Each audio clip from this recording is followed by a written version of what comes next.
कि मोदी जी, योगी जी, भारतीय जनता पार्टी, हिंदू मुस्लिम का 80 के दशक का हरिद्वार, 80 के दशक के हरिद्वार की राजनीति और राजनीति में क्या भिन्नता है। पूर्वांचल समाज का जो पर्व है छठ पूजा, उसका सार्वजनिक अवकाश घोषणा होनी चाहिए। 70 सालों में कोई विकास नहीं हुआ, कोई काम नहीं। के अंदर पूर्वांचल समाज के लोगों की कितनी परसेंटेज होगी?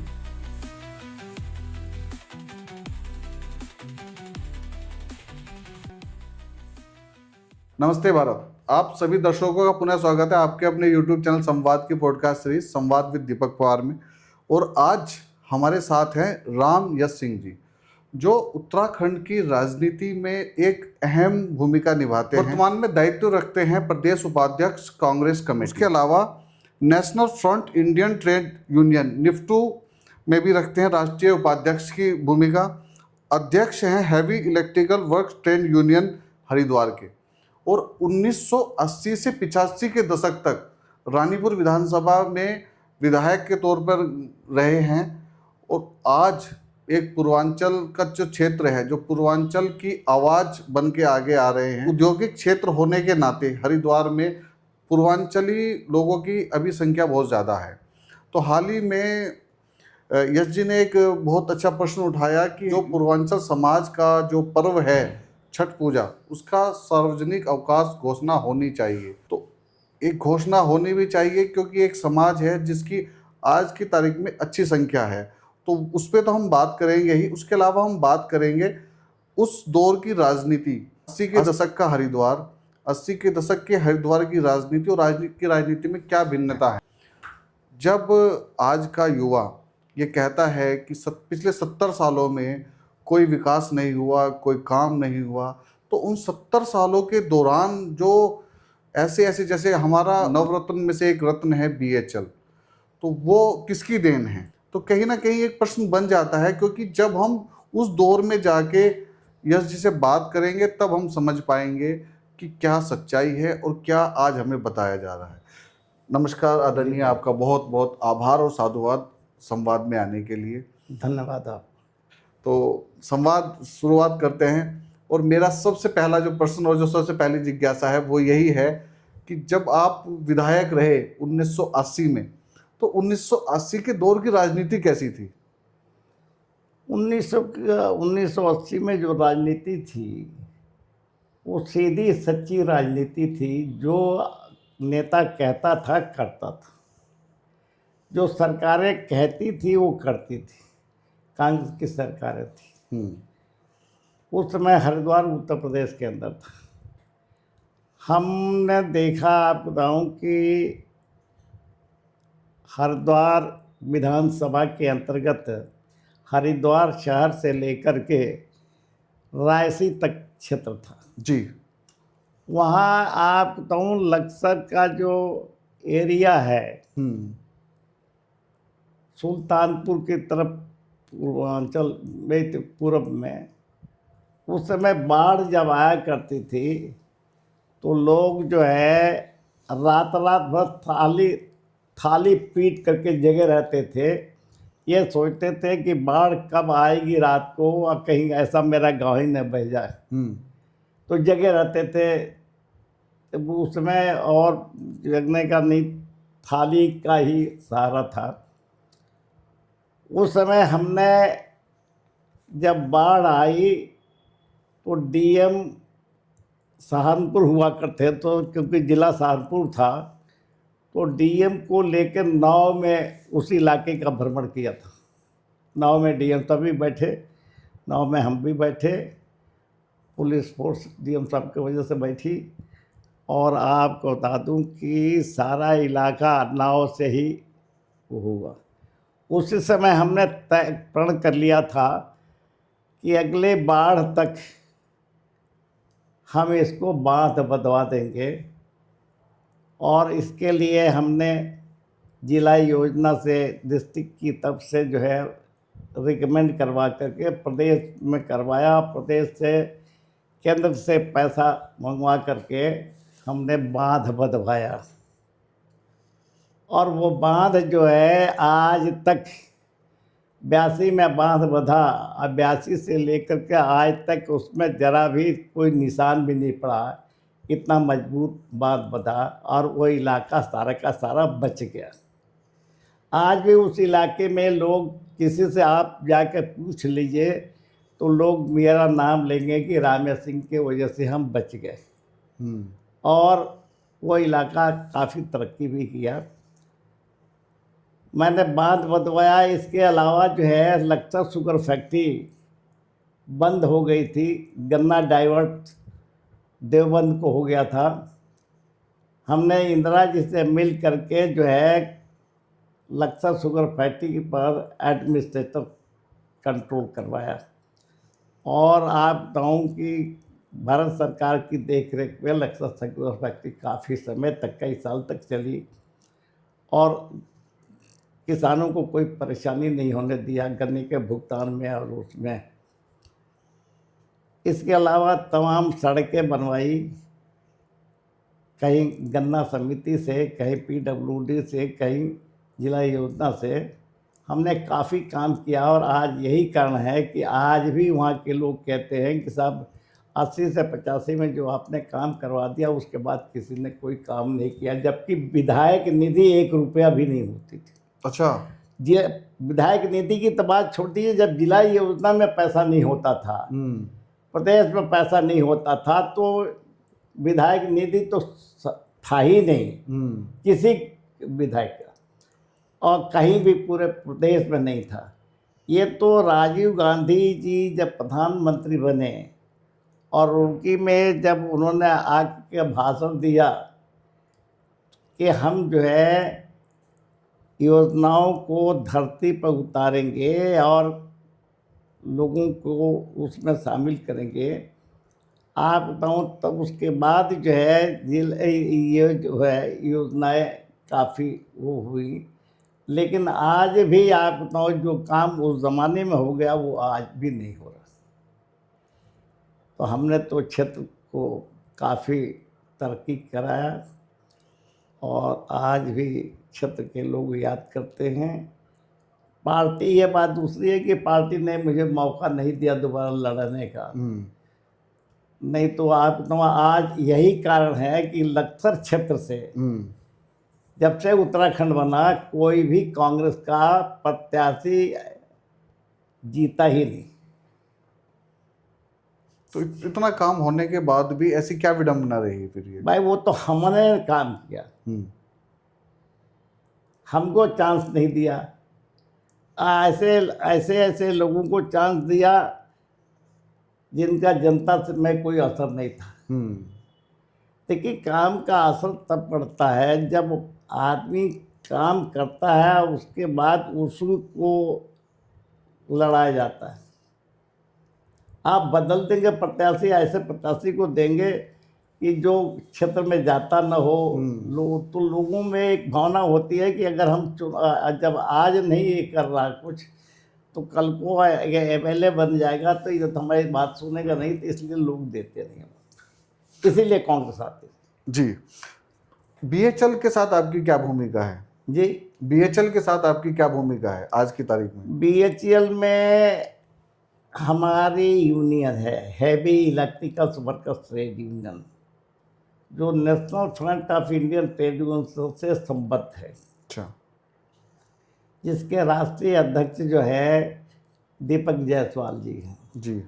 मैं उसमें सीनियर वाइस प्रेसिडेंट हूँ और heavy electrical workers trade union का प्रेसिडेंट हूँ। जो भी ज्वाइंट कमेटी जो के अंदर में बनी है, विकास सिंह जो हैं वो यूनियन के जनरल सेक्रेटरी हैं। हम दोनों मिल करके जो है हमेशा ये यूनियन चुनाव में जीतती रही है। ये बात दूसरी है कि नंबर 1 और नंबर 2 की बात नहीं, मतलब जीतती रही, प्रतिनिधित्व केंद्र में मिलता रहा। और आज भी केंद्र में हमारा ज्वाइंट कमेटी जो नेशनल ज्वाइंट कंसल्टेटिव कमेटी बनी हुई है, जो पूरे भारत हैवी इलेक्ट्रिकल जितने हिंदुस्तान में हैं उनके मजदूरों का बेज तय होता है, वर्किंग कंडीशन तय होता है, सब कुछ तय होता है उस कमेटी के माध्यम से। अच्छा। उस कमेटी में हमारे हैवी इलेक्टेड वर्कर्स ट्रेनिंग का प्रतिनिधित्व है, उसको हम रिप्रेजेंट करते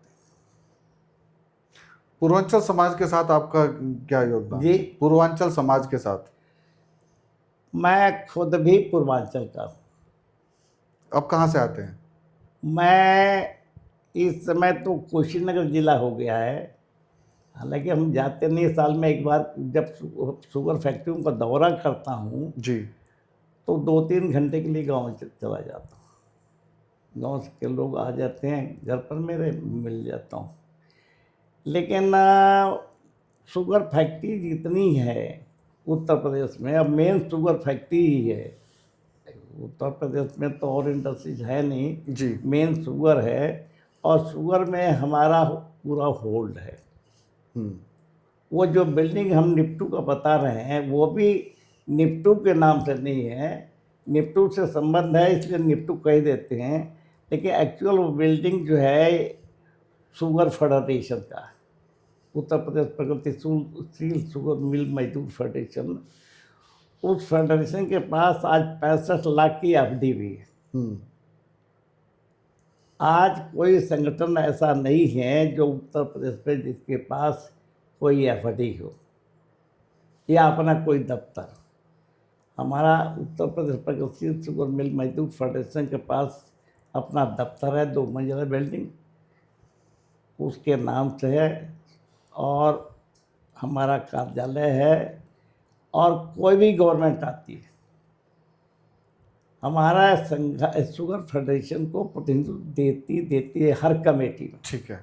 आज की डेट में उत्तराखंड के अंदर जी पूर्वांचल समाज की कैसी स्थिति है आपकी नज़र में? देखिए, पूर्वांचल समाज काफ़ी संख्या में है। फिर क्यों प्रयास हरिद्वार करना में पड़ तो रहा है है? ही है। सार्वजनिक छुट्टी के लिए हमें क्यों प्रयास करना पड़ जी रहा है? छठ जैसे पर्व पे जी, हमें छुट्टी की मांग क्यों करनी पड़ रही है?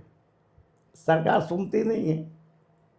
अभी इस सरकार में जो है, आप तो बहुत बार देखिए पूर्वांचल उसमें ये जो है नैनीताल जिले में है, ऊधम सिंह नगर में काफ़ी लोग भोजपुरी के हैं। कुछ आंकड़े हैं आपके पास हरिद्वार में कितना पूर्वांचल समाज का भोजपुरी समाज होगा? देखिए, कुछ आंकड़ों के हिसाब से। मेरा अपना अंदाज जो है वो पूर्वांचल की कम से कम 20,000 वोट होगा। हम्म। हर इसमें ये जो ये रानीपुर विधानसभा में रानीपुर विधानसभा में 20,000 वोट। तो जो अभी की सरकार है जी, वो तो पूर्वांचल समाज के लिए अच्छा काम कर रही है। पूर्वांचल समाज के लिए तो कुछ नहीं कर रही है। अभी घाट का निर्माण हुआ भादराबाद में, एक अलग से पूर्वांचल समाज के लिए घाट बनाया गया। एक घाट का निर्माण छठ पूजा वोट की राजनीति के हिसाब से कर दिया गया है, बाकी क्या किया गया है? बाकी पूरे उत्तराखंड में क्या हुआ? जबकि मैं आपको बता रहा हूँ कि ऊधम सिंह नगर में काफ़ी संख्या में है, हरिद्वार से भी ज़्यादा संख्या में है। वहाँ पर एमएलए रहे हैं पूर्वांचल के लोग, वहाँ पर पूर्वांचल के लोग वहाँ एमएलए रहे हैं। हम तो एमएलए भी रहे, एमएलसी भी तो रहे। आज की सरकार ने तो मेयर पूर्वांचल के बनाया। देखो ऋषिकेश में मेयर आपके हैं। कौन मेयर है? शंभू पासवान।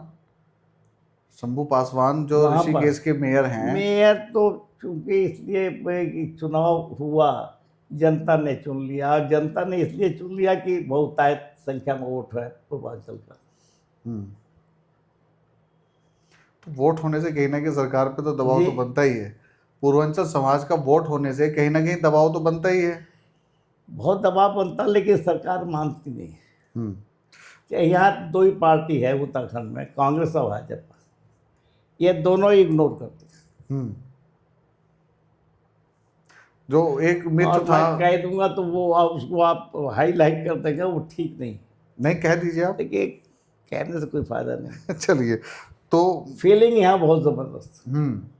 मैं इतनी कह सकता हूँ गोल गोल में कि यहाँ फीलिंग ज़बरदस्त। अगर बीएचएल की बात करें हम, तो पूर्वांचल समाज के लोगों की कितनी परसेंटेज होगी बीएचएल में? 25% क्यों विकास? 25% बीएचएल में तो होगी। 25 से ज़्यादा है। ज़्यादा है। 25 एक अच्छा आंकड़ा है। चलिए अब बेसिक सवालों पे आते हैं जो मुझे आपसे पूछने हैं। जब आप हरिद्वार के विधायक बने जी तो उस समय का हरिद्वार जी और आज का हरिद्वार जी बिल्कुल अलग है, परिवेश बिल्कुल अलग हो गया। जी। उस टाइम तो वो मुझे लगता है वोटर भी बहुत कम होगा, हाँ, उस वोटर भी उसमें कम वोटर भी होगा। कम था। तो आज जो स्थिति है, आज कांग्रेस को, जैसे उत्तराखंड की, मैं पूरे उत्तराखंड की बात करूं, जो एक मिथ था कि एक बार कांग्रेस एक बार भाजपा, ये चलता था, और इस बार भाजपा दूसरी बार आई। तो आपको क्या लगता है कि अब जैसे 27 फिर आ रहा देखिए है, ऐसा आपके है, तजुर्बे के अनुसार मैं एक सवाल पूछना चाहता हूं, जैसे 27 के इलेक्शन आ रहे हैं विधानसभा मैं के। देखिए आपको बताऊँ, आज भी मानता हूँ कि ठीक से टिकट का बंटवारा हो जाए कांग्रेस में तो 100% जो है कांग्रेस की सरकार बनेगी उत्तराखंड में। अब सबको टिकट चाहिए तो कैसे बंटवारा होगा? ठीक से 2027 में जी। सबको टिकट चाहिए तो बंटवारा कैसे होगा? देखिए, जो जीतने वाला उस कैंडिडेट को देखो, उसको देना चाहिए। ये छोटी कॉन्स्टिट्यूंसी बन जाने से तमाम लोग उम्मीदवार ऐसे हो गए जिनकी जमानत नहीं बच सकती। हम्म लेकिन पार्टी को देखना चाहिए कि कौन आदमी चुनाव जीत सकता है, उसको टिकट देना चाहिए, चाहे कहीं का हो। कहीं का भी हो। ये फीलिंग नहीं होना चाहिए पहाड़ का है या मैदान का है, ये फीलिंग यहाँ पर है। अच्छा, 80 के दशक में जब आप विधायक थे जी और आज जो हम लोग 2025 में हैं, जी आज बहुत सारी चीजें हैं संवाद की, जैसे पॉडकास्ट हुआ, न्यूज़ हैं, पोर्टल हैं, यूट्यूब है। हाँ। उस समय संवाद के संसाधन बहुत कम थे, तो आप जनता के साथ उस टाइम संवाद कैसे स्थापित कर पाते थे? मैं तो स्वयं हर गांव गांव में जाता था। अच्छा। हर गांव गांव में जाता था। संसाधन की इसलिए कमी नहीं थी, बीएचईएल पूरी सपोर्ट करती थी। अच्छा। बीएचईएल की गाड़ी, ड्राइवर सुबह से लेकर रात तक रहता था। गांव से घूम करके मैं तो जब लखनऊ जाता था तो लक्सर पर भी हमारे लोग आके के मिलते थे। वही अधिकारी को बुला लेता था, वही अधिकारियों को गाइडलाइन दे देता था, ये काम करा दो, ये काम करा दो। वीडियो वगैरह सारे लोग आ जाते थे, एसओ लक्सर आ जाते थे, अधिकारी आ जाते थे। ट्रेन रुकती थी 20 मिनट, उसमें सबसे बात हो जाती है। और जब मैं लखनऊ से आता था तो लक्सर में उतर जाता था, बीएचईएल की गाड़ी आ जाती थी और मैं सारा इलाका घूम करके रात को घर आता था 12 बजे, 12, साढ़े 12, 1 बजे। तो जनसंपर्क था मेरा। अच्छा, उस दौर के हरिद्वार को, जो हाँ? उत्तर प्रदेश में था, हाँ। उस दौरान हरिद्वार उत्तर प्रदेश का अंग था। हाँ, तो कांग्रेस की तरफ से ऐसे क्या है जो आपको याद है कि ये चीजें हरिद्वार को दी गई?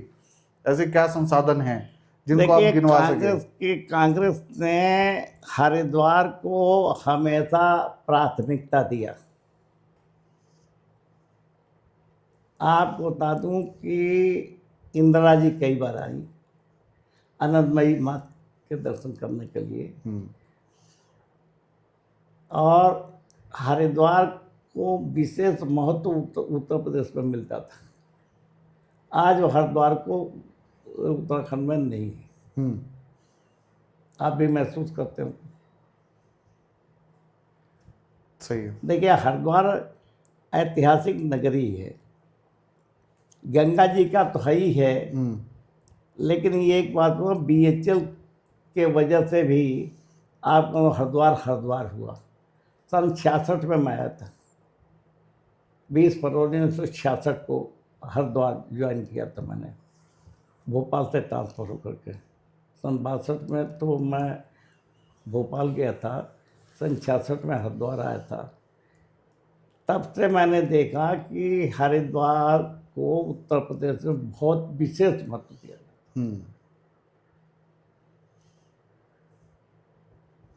तो आज के जो युवा हैं, जी राजनीतिक महत्वाकांक्षा तो युवाओं में बहुत है, हाँ।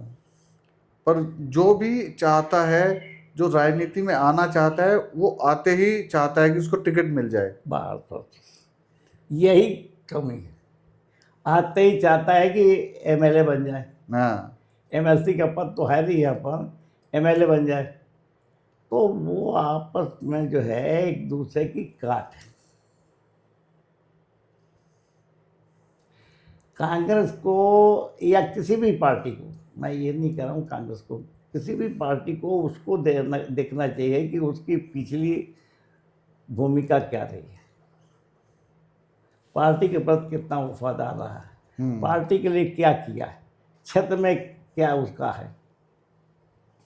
तो ये सब प्रक्रियाएं तो पहले से ही हैं। कोई भी कैंडिडेट प्रॉपर एक प्रोसेस से उत्तर गुजरना। प्रदेश में आप बता दूं, बराबर देखा जाता था कि किस आदमी की जमीन पर वो है। अच्छा, इंदिरा जी में एक खूबी थी। इंदिरा जी जो है, आप बता दूं कि हर कॉन्स्टिट्यूंसी में आईबी की रिपोर्ट वो ज़्यादा विश्वास करती थी, इंटेलिजेंस ब्यूरो।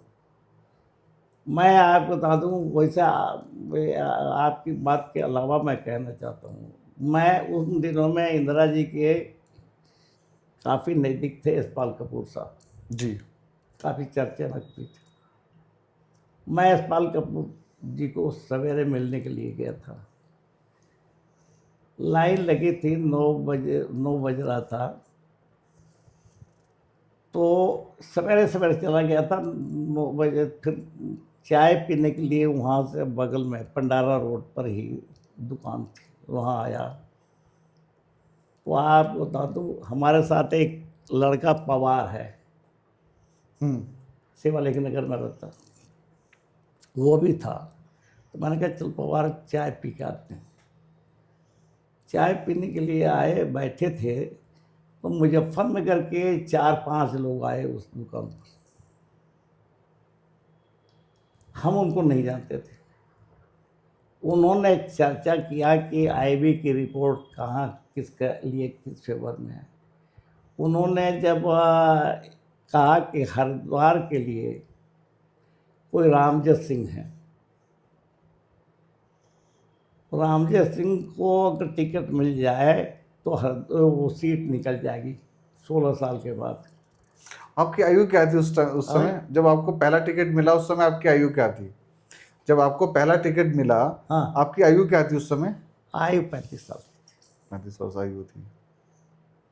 आज 85 पार कर रहा हूँ। हाँ, जब आप विधायक रहे हैं तब तो हमारा जन्म है।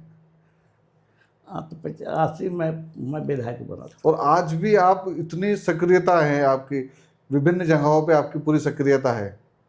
देखिए, मेरे तो काम करने की क्षमता मेरे में है, और सुबह से आप तो 6 बजे बिस्तर छोड़ देता हूँ, और रात को 11 बजे ही सोता हूँ, और मुझे थकान कहीं नहीं महसूस होती।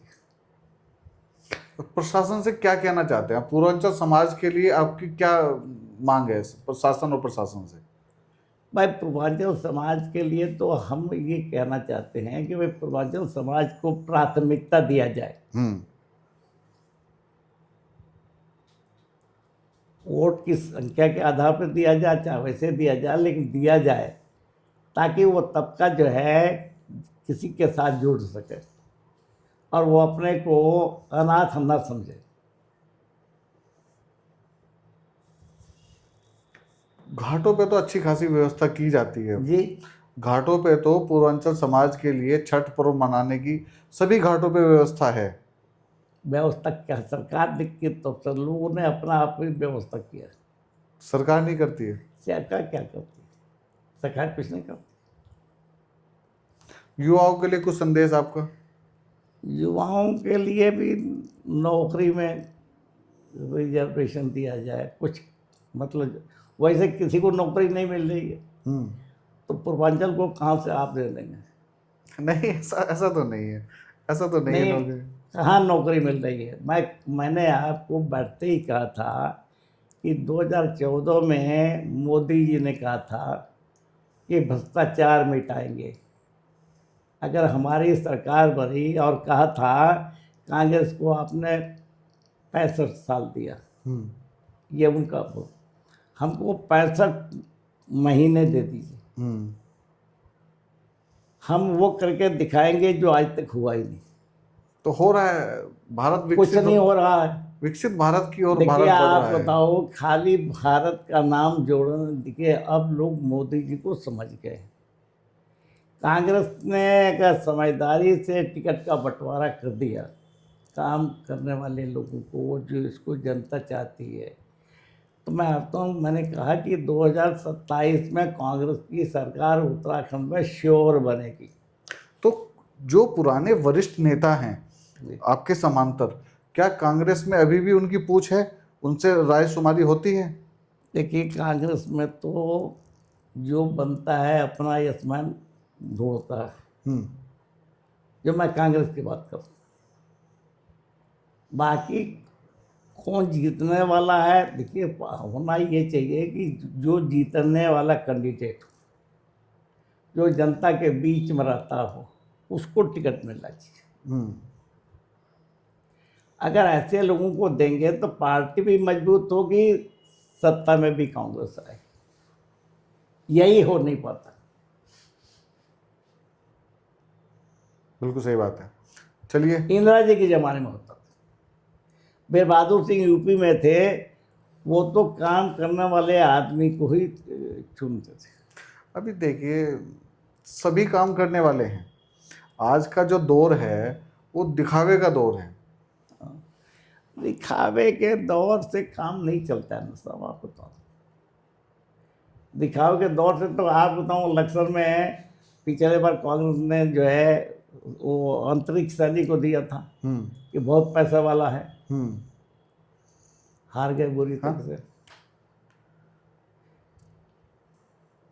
वो बस। मैं कहता रहा हूँ कि लक्सर में 2002 से लेकर के आज 2025 है, हाँ। बीतने जा रहा, कांग्रेस का कोई प्रत्याशी नहीं जीता।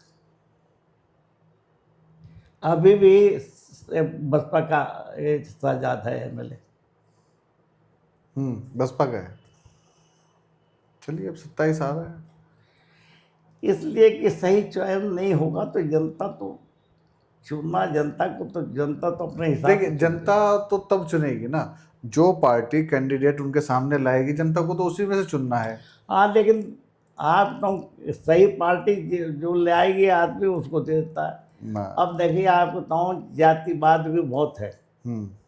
बसपा का वोट, अगर बसपा उसको देती है टिकट जिसकी बिरादरी ज़्यादा हो, हम्म। प्लस दलित आंख मूंद कर मायावती का नाम पर देता। लेकिन मैंने अब देखा है कि उत्तराखंड में दलित जो है मायावती से अलग थोड़ा सा, क्योंकि जो मायावती ने भाजपा के साथ साठगांठ कर लिया। कहाँ साठगांठ कर लिया? साठगांठ कर लिया। देखिए मोदी ने डरा दिया मायावती को। देखिए, और एक चुप रहो नहीं एक तो। एक सभा, और उस सभा कभी में आपने देखा कि कोई बयान मायावती का आया सरकार के खिलाफ? अच्छी गुडविल होगी उनकी। नहीं। देखिए समस्याएं तो बहुत हैं। तो अभी पहले के दौर में सिर्फ बसपा थी, हाँ? अभी एक और भी तो मोर्चा हो गया ना, भीम आर्मी। भीम आर्मी तो इसलिए पनपी कि मायावती की वजह से पनपी। अच्छा। भीम आर्मी की जो है, आदमी जब पार्टी में देखता असंतोष बढ़ता है तो होशियार लोग जो है अपनी पार्टी बना लेते। हम्म। भीम आर्मी वाले ने बना लिया, नगीना से उसका एमएलए बन गया।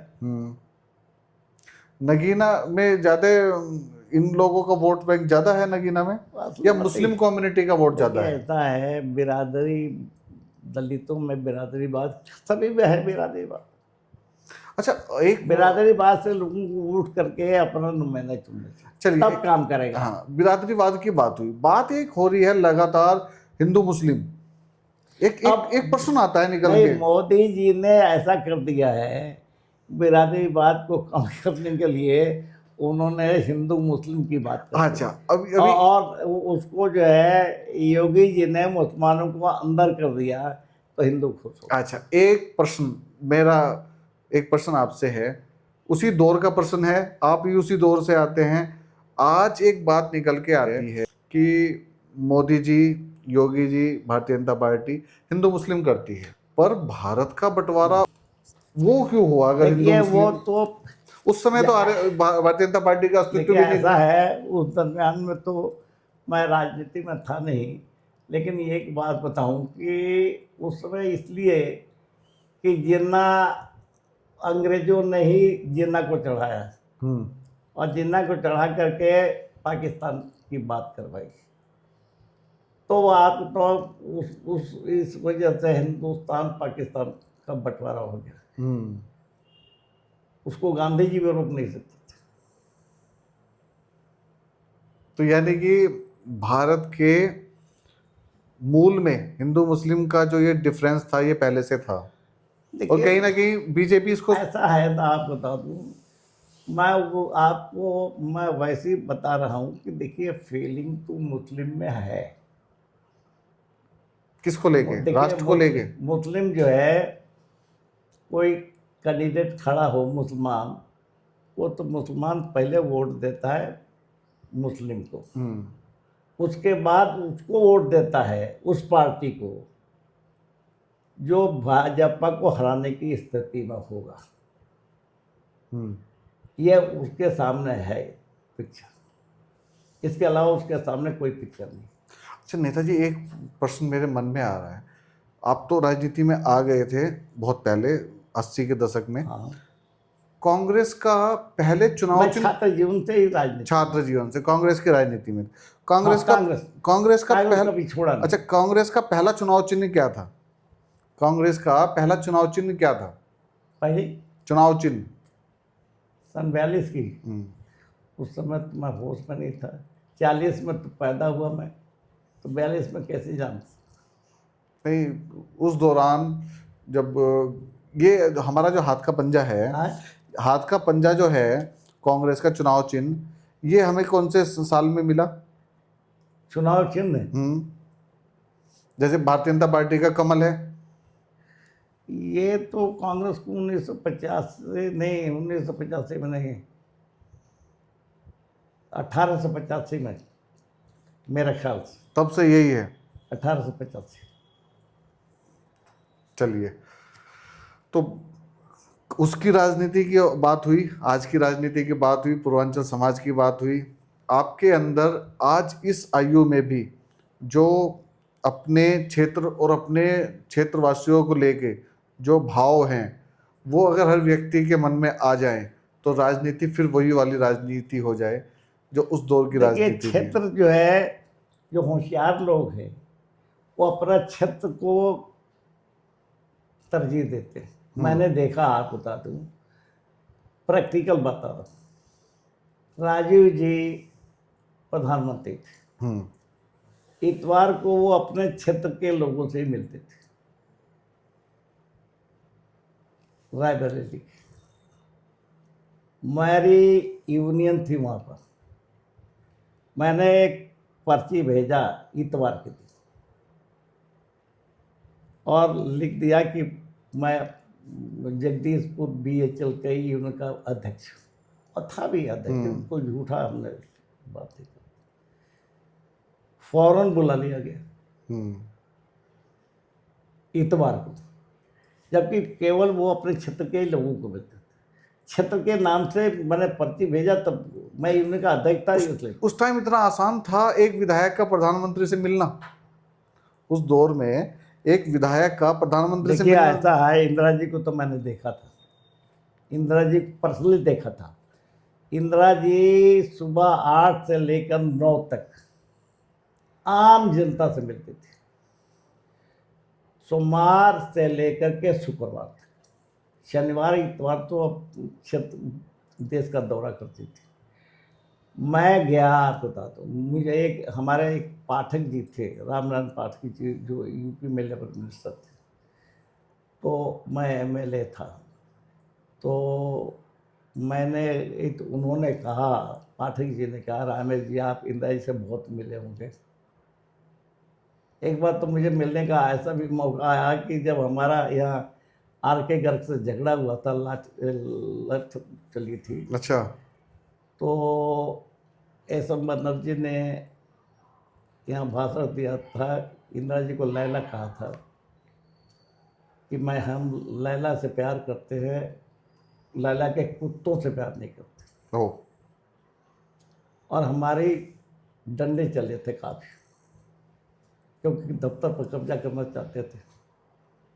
भीड़ लेके एस एम बनर्जी कानपुर के बड़े नेता थे लेबर, भीड़ लेकर के चले तो हम घर पर जो है एक आदमी को हमने भेज दिया था, सुनकर बताएगा, तो वो दौड़ करके आया, बताया कि साहब वो भीड़ जो है, उन्होंने कहा ऐसा बनर्जी ने चलो इंटेक के दफ्तर, उसमें मैं इंटेक में था, इंटेक के दफ्तर पर कब्जा कर ले, और लाल झंडा लगाते गए। मैंने कहा कि चलो, हम 4-5 मन के चलो, वो गई थी, घुसने नहीं देंगे, चाहे कुछ भी मर जाएंगे, लेकिन क्योंकि मर जाना ज़्यादा अच्छा है, अपने लोगों से कहा, लेकिन जिंदे जी एटक का कब्जा हो जाए, कम्युनिस्ट पार्टी का कब्जा हो जाए, ये हम बर्दाश्त नहीं कर सकते। हम गए, झगड़ा होने लगा, हमारे कहा लाठियाँ चलाना शुरू करो, भगदड़ मच गई। फिर आर के गर्ग जो है दूसरे दिन भूख हड़ताल पर बैठ गए। हमारा जो है वो फिर एक भूख हड़ताल पर बैठ गए कि रामजस के गुंडों ने मारा, ये किया, वो किया। पार्लियामेंट में क्वेश्चन हो गया, इन्होंने करवाया। कुमार संघ दीक्षित जी थे, तो उन्होंने कहा कि रामजस सिंह को बुला लिया जाए, और लेबर मिनिस्टर को टेलीफोन किया कि रामजस सिंह को बुला दिया, आके घर को बुला लिया जाए, और वहाँ बैठ करके बात करके बीचों बीच फैसला करा दिए कुछ। मैं गया तो गणेश वाजपेयी लेबर मिनिस्टर थे, कहें तो हरिमोहन मिश्रा जी थे डिप्टी लेबर कमिश्नर। उनने कहा कि भाई वो रामजस सिंह कौन है जिसके नाम से आर के गर्ग घबराता है और पार्लियामेंट में क्वेश्चन होता। उन्होंने कहा दद्दू दद्दू उनको करते थे, ये रामजस सिंह हैं, तुम तो मजाक कर रहे हो, ये रामजस सिंह कैसे हो सकते हैं कि ये जिसके नाम से गर्ग घबराता हो, पार्लियामेंट में सवाल होता हो। कहने दद्दू हमारी हैसियत नहीं है मजाक करने की, यही रामजस। तो मेरे सिर पर हाथ रखे और कहने लगे अच्छा किया बेटा तूने मरवाया कम्युनिस्टों को। तो देखिए उस समय की राजनीति और इस समय की राजनीति में फर्क।